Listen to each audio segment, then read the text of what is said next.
यहाँ पर भगवान कह रहे हैं तांत तितिक्षस्व भारत, उनको सहन करो।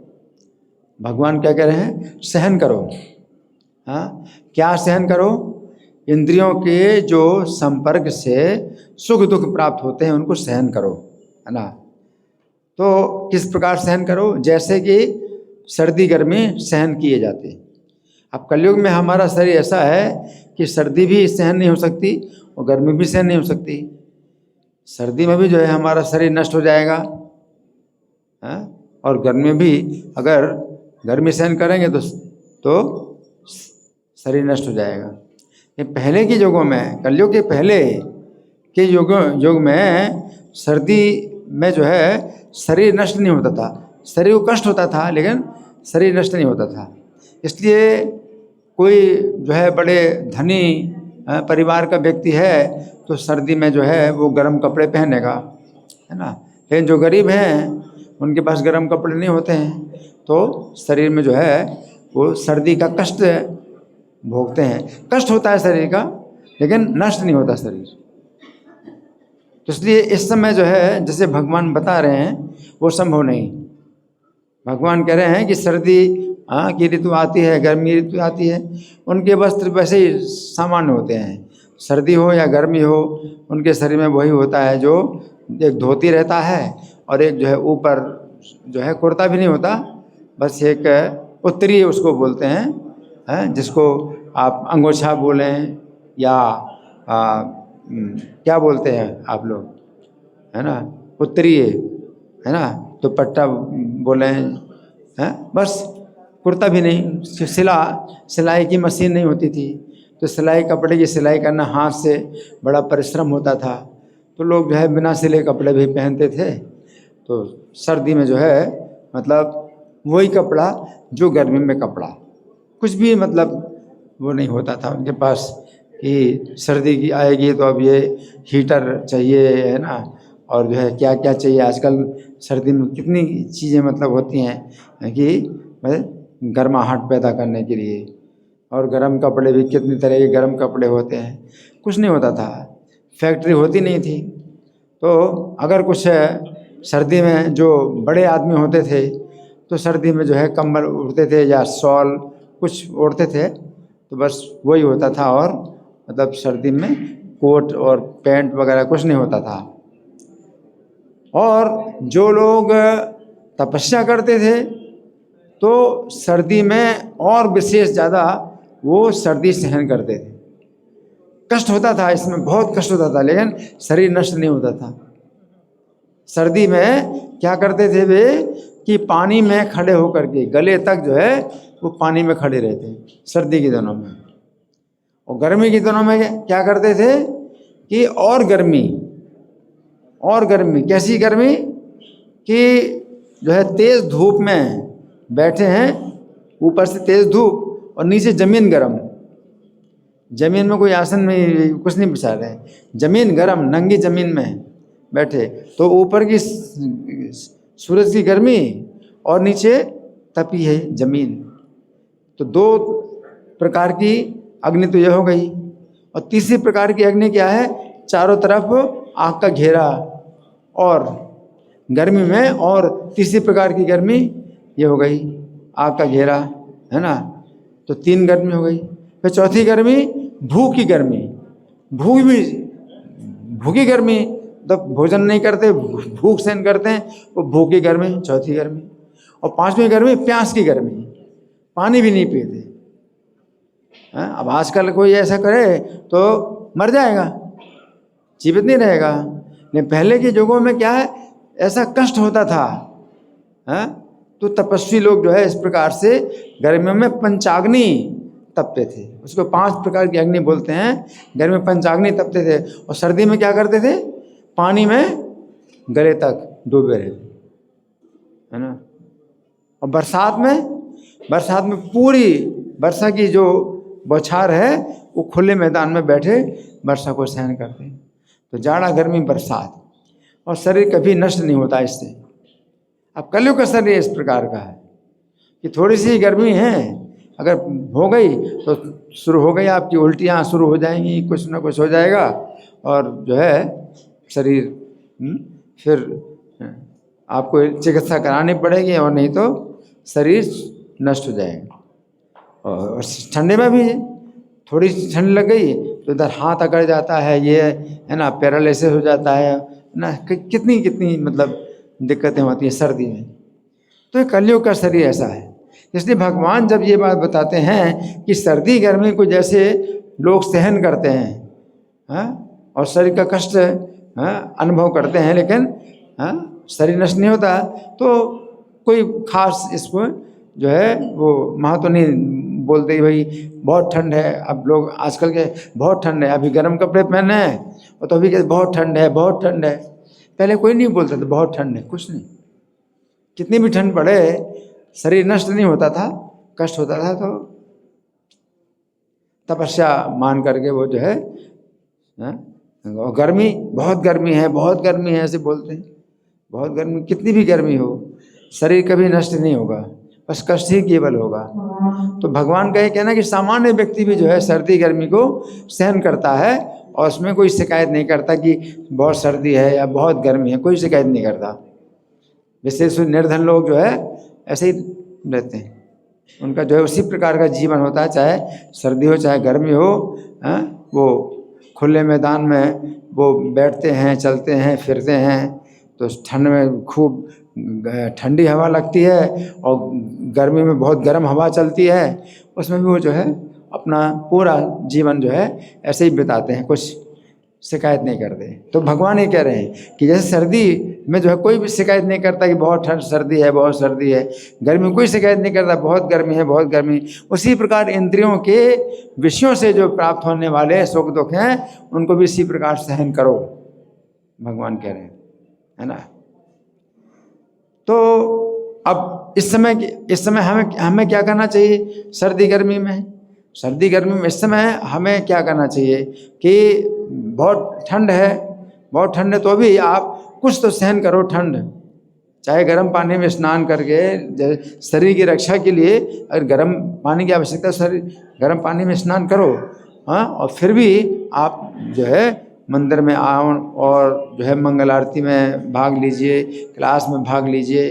अब जैसे यहाँ क्लास चल रहा है तो ठंड है तो अभी क्या नीचे जो है कालीन बिछाया हुआ है, तो इससे जो है रक्षा हो रही है अपने शरीर की, और आपने गर्म कपड़े पहने हुए हैं, शरीर की रक्षा, फिर भी आप बैठे हैं क्लास में, तो क्लास में बैठ सकते हैं। तो इसमें क्या है कि सर्दी आपको लग रही, लेकिन कुछ आप सर्दी जितनी सहन कर सकते हैं कि शरीर नष्ट नहीं हो रहा है, आप जो है उसको सहन करो, है ना। उसी प्रकार गर्मी में तो बहुत गर्मी लगती है, लेकिन तो भी गर्मी में जो है भक्त लोग आते हैं, बाहर से लोग आते हैं, और बहुत तेज़ धूप है उसमें भी जो है आते हैं, तो कुछ देर के लिए जो है अगर धूप की गर्मी लग गई तो फिर आकर के अपने हवा के नीचे और कूलर के नीचे बैठ गए तो शरीर की रक्षा हो जाती है।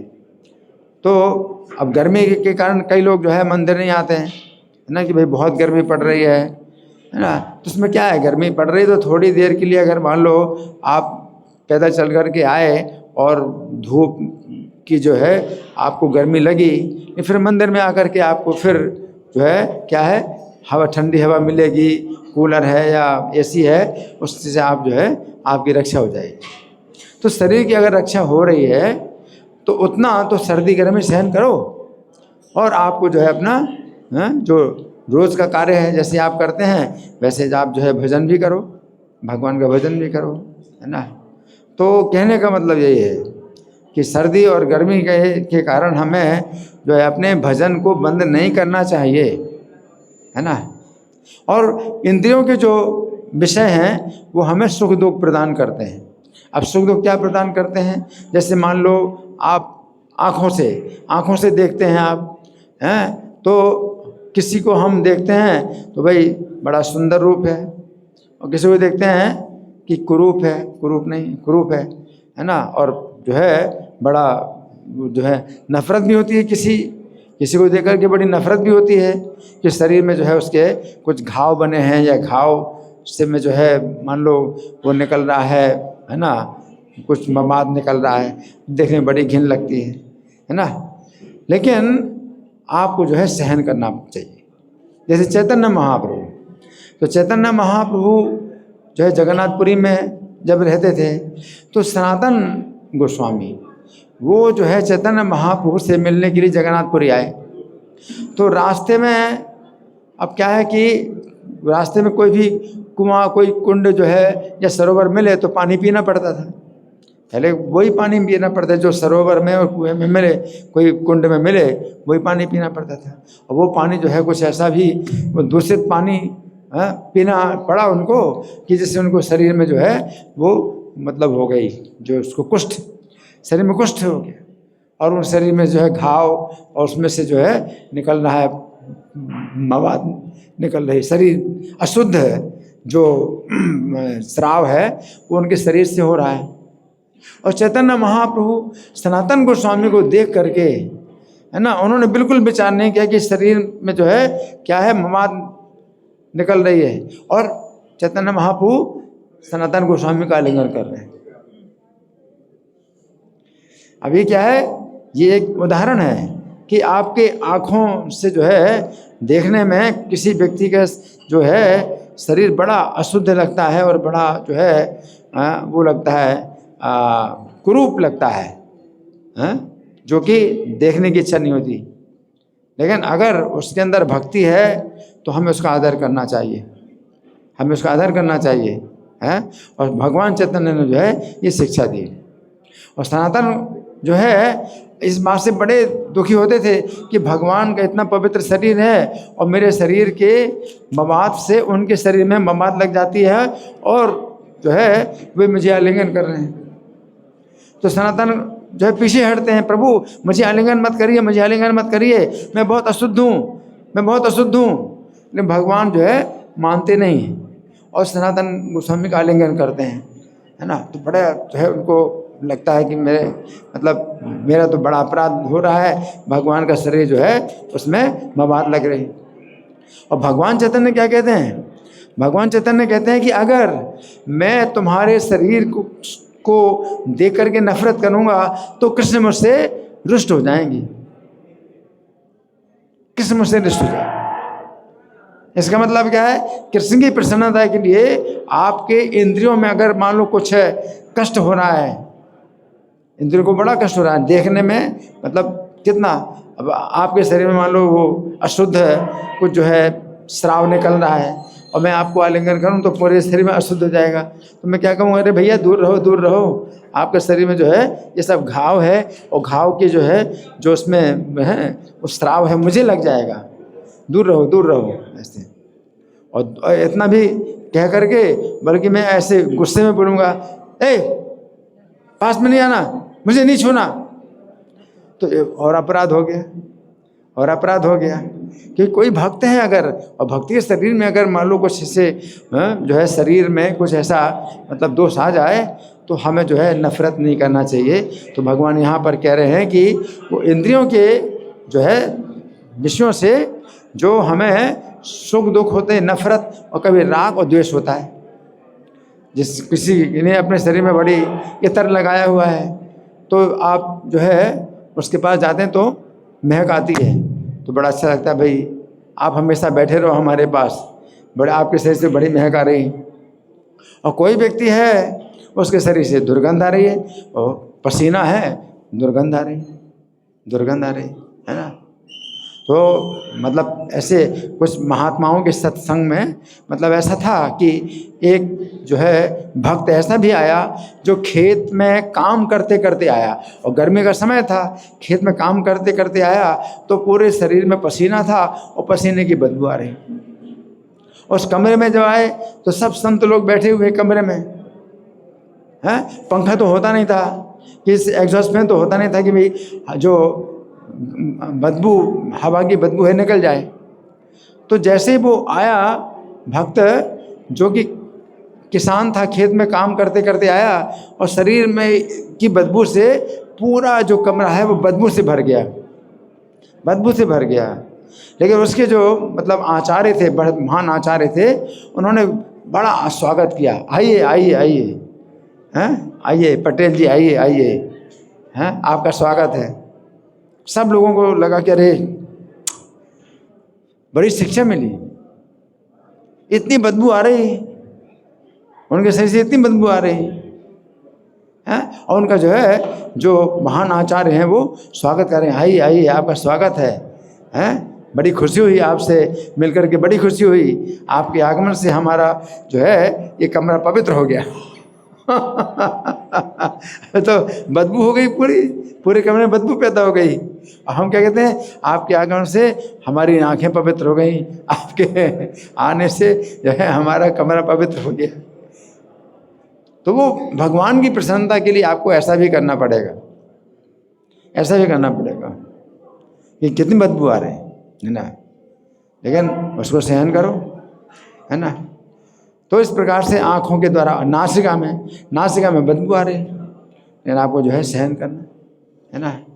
तो इसी प्रकार से जो है स्पर्श का भी जो है मतलब ना, तो सर्दी है और गर्मी है, तो स्पर्श पे जो है ठंडा और शीतल, है ना। तो शीतल जो है, गर्मियों में शीतल स्पर्श जो है बड़ा अच्छा लगता है ना। और जो गर्म है वो बहुत बुरा लगता है। तो हमें वो सब सहन करना चाहिए, हैं।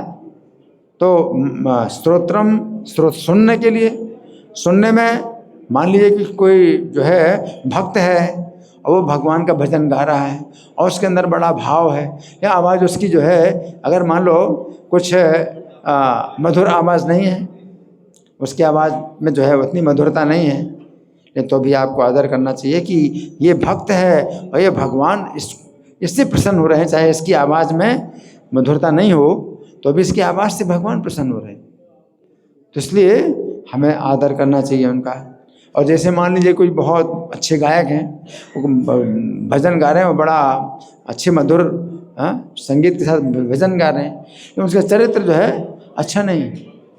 बहुत से गायक होते हैं चरित्र उनका अच्छा नहीं होता है, लेकिन उनका भजन जो है मतलब गाते हैं तो बड़े मधुर, और कितने कितने उनके जो है संगीत में जो है मतलब साथ में होता है और बड़ा मधुर लगता है। लेकिन आप उनको सुनोगे, उनका भजन सुनोगे, है ना, लेकिन जब उनका चरित्र है देखोगे चरित्र तो कितना दूषित है ना, तो फिर वो क्या है, असत्संग, वो भी असत्संग है। असत्संग क्या है, हमें ऐसे का भजन भी नहीं सुनना चाहिए। चाहे भजन में जो है कोई संगीत ना हो, लेकिन वो जो है भजन भगवान के प्रति जो है भक्ति की भावना हो, समर्पण की भावना हो, तो उसको सुनो। और कोई साधु है, उसका शरीर बहुत कुरूप है, उसका चेहरा भी एकदम कुरूप है, वो जो है देखने में अच्छा नहीं लग रहा है ना, लेकिन वो जो है बहुत बड़े तत्वज्ञानी है, महात्मा है, तो उनको जो है देख करके भी हमें क्या है, उनका आदर करना, सत्कार करना चाहिए। जैसे अष्टावक्र मुनि तो देखने में उनको बहुत कुरूप थे। अष्टावक्र का मतलब है 8 स्थानों से टेढ़े, 8 स्थानों से उनका शरीर टेढ़ा है। जैसे गर्दन टेढ़ी, इधर से हाथ टेढ़ा, इधर से टेढ़ा, पैर टेढ़ा, 8 स्थानों में टेढ़े। तो चलते हैं तो फिर बड़ा अजीब लगता है ना। तो जो है, लेकिन जो वो होते हैं बड़े जो है तत्वज्ञानी होते हैं, तो वो जो है ऐसे अष्टावक्र मुनि का भी सम्मान करते हैं, स्वागत करते हैं, और उनको देख करके हंसते नहीं, उनको जो है अपमान नहीं करते, है ना। तो ये जो है एक सहन करना है कि आपको सहन करना चाहिए, है ना। और नहीं तो क्या है, एक सुंदर स्त्री है तो उसको तो हर कोई देखता है भाई, हाँ, स्त्री सुंदर है, फिर उसका श्रृंगार और किया है तो उसको देखने की इच्छा होती है भाई, ये आँखों को आकर्षित करती है। और जो भक्त होते हैं वो आपको जो है ज्ञान दे रहे हैं, भगवान का संदेश दे रहे हैं, है ना, लेकिन उनकी आवाज़ में भी जो है वो मधुरता नहीं है और उनके चेहरे में भी सुंदरता नहीं है। तो लोग क्या सोचते हैं, भाई चेहरा में भी जो है बड़ा खराब लग रहा है और आवाज़ में भी कुछ ऐसा गीत और संगीत है ही नहीं, तो क्या सब बेकार है, ये प्रवचन नहीं सुनना हमको। जहाँ पर बढ़िया गीत है, संगीत है और खूब बढ़िया श्रृंगार किया हुआ है, हाँ, तो उसी को देखना है, उसी को जाना है ना। इसलिए लोग जो है आँखों की जो है मतलब उसके लिए, सुख के लिए, आँखों सुख के लिए क्लबों में जाते हैं, या नौटंकी ये सब जो है मतलब ड्रामा उसको देखते हैं, जिसमें कि सब जो है वो है दूषित, उनका जो है सब दूषित मतलब कार्यक्रम होता है ना। और जो शुद्ध कार्यक्रम है यहाँ मंदिर में, तो मंदिर में तो क्या है भाई, ठंड भी लग रही है आपको, है ना, और यहाँ पर कोई ऐसा गीत और संगीत भी बहुत बढ़िया नहीं है, आपको तो जो केवल गीता का संदेश दिया जा रहा है। अरे यहाँ क्या है, यहाँ तो बेकार है। जैसे मंगल आरती का कार्यक्रम है यहाँ, तो मंगल आरती में आते हैं, है ना, तो भक्त लोग जो है स्नान करके आते हैं, मंदिर में भगवान का दर्शन करते हैं और जो है उस गुरु अष्टकम प्रार्थना गाते हैं। तो जो है लोग नहीं आते हैं मंदिर में, हैं क्यों? मंदिर में क्या है, वही तो है, सब वही भगवान है, उनका जो है दर्शन होता है, कुछ नया तो है ही नहीं है। हाँ, और कोई नया वही हरे कृष्ण मंत्र का ही कीर्तन कर रहे हैं, 16 नाम वही हरे कृष्णा करते हैं, वो जो है लोगों को अच्छा नहीं लगता। तो कानों को क्या है, अच्छा गीत संगीत चाहिए। हरे कृष्णा का आप जप कर रहे हैं, वो कानों को अच्छा नहीं लगता।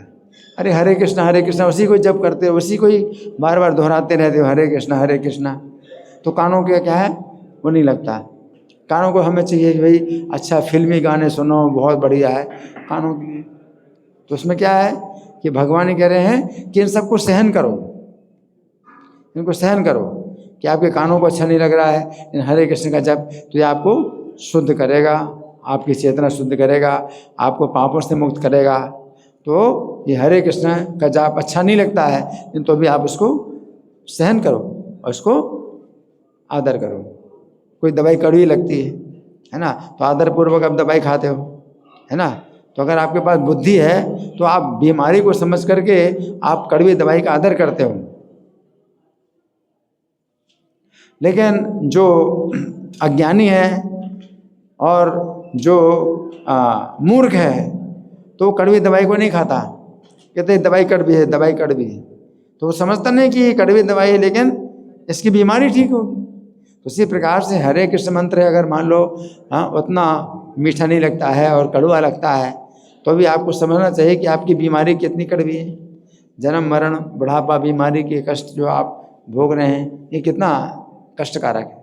इसलिए हरे कृष्ण मंत्र का जो है जाप है, इसमें चाहे जो भी कष्ट मिले आप इस कष्ट को सहन करो, क्योंकि ये प्रारंभ में क्या है, विष की तरह है और परिणाम में अमृत की तरह, है ना। और वैसे संगीत हैं, गीत संगीत आप सुनते हो तो प्रारंभ में विष की तरह लगता है और परिणाम में अमृत की तरह लगता है और परिणाम में विष की तरह होता है ना। तो इसलिए भगवान कह रहे हैं कि इनको सहन करो कि जो देखने में अच्छा लगता है, जो देखने में अच्छा नहीं लगता, लेकिन अगर देखने में अच्छा नहीं लगता है लेकिन वो शुद्ध करता है आपकी चेतना को, तो आप दर्शन करो। ऐसे भक्तों में दर्शन करो, चाहे देखने में वो उतने सुंदर ना लगें, है ना, कुरूप लगते हैं, लेकिन उनके दर्शन से आप जो है आपकी चेतना पवित्र होगी, है ना। उसी प्रकार से कानों के सुनने में भी अगर आप अच्छा नहीं लग रहा है आपको, हैं, आवाज़ अच्छी नहीं लग रही, लेकिन तो भी आप उसको सुनो, क्योंकि आपके कान पवित्र होंगे इससे, है ना। चाहे आपको जो है कष्ट हो रहा है, उसको सुनो। गीता का संदेश है, रोज गीता का क्लास हो रहा है, रोज हो गीता, ये क्या है इसमें, तो रोज क्या सुनना है, बेकार है। अरे रोज आप गीता का क्लास सुनते हो तो आपकी जो है इसमें शुद्धि होती है, आपके कान पवित्र होंगे, आपकी चेतना पवित्र होगी और आपको सही दृष्टि मिलेगी इस भौतिक संसार में, ताकि आप जो है ये संसार के जो है सब कष्टों को सहन कर सकते हो और अंदर से आपको शांति प्राप्त हो। तो इस तरह से भगवान ये बता रहे हैं कि इंद्रिय के विषयों में जो सुख और दुख प्राप्त होता है उसको आप सहन करो, और आपको असली जो रास्ता है भौतिक संसार में, जो जन्म मरण के बंधन से छूटने का जो कार्य है, ये आपको बंद नहीं करना चाहिए। धन्यवाद। ग्रंथराज श्रीमद् भगवद गीता की जय, श्रील प्रभुपाद की जय। हरे कृष्णा।